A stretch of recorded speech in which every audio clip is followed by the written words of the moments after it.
report settings in attendance tracker. We are going to discuss about few preferences and settings related to attendance report.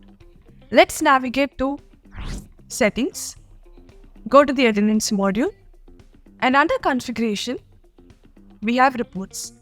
So the first option is about allow reporting manager to access attendance report. Admin will have an option to view all the attendance reports by default. In addition to admin, if you want to give permission to reporting managers to view the attendance report, you can enable the option here. If this option is enabled, managers will have a provision to view the attendance information of their subordinates. And the next information is about overtime view and overtime details. Here you can decide who can have an option to view the overtime information and who can edit the overtime information. And you can give this permission to the reporting manager or directly to the employee. And the last option that we have here is related to reports and views preferences. So we do have different types of attendance reports in the system, and most of these reports will give you the total working hours done by the employee.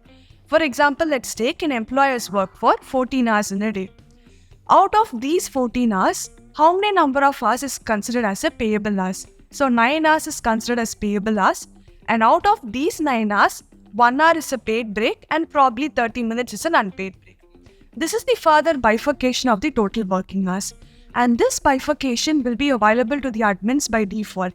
And if you want this bifurcation to be visible to other users, you need to make sure that the option is enabled over here.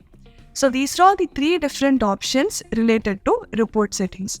So in addition to report settings, we are going to explore two different additional options that are, so click on the additional option tab over here. The first one is about password protection. So all the reports has an export option. You can export the report into a spreadsheet for your easy reference. So whenever you are exporting this report, you can also make it as password protected. You can enable this option so that you will receive the password to your email ID, and you can open the exported file only after entering the correct password. And the last option is about display preferences. So when system is going to display the check-in and check-out entry of an employee in the attendance module, how you want the display to be. So if you want a scale view, which is the dynamic display or the real-time display of the attendance information, you can enable this option. So these are all two additional preferences with respect to the attendance module. Now we have discussed about the different types of report settings and what are all the additional preferences option available.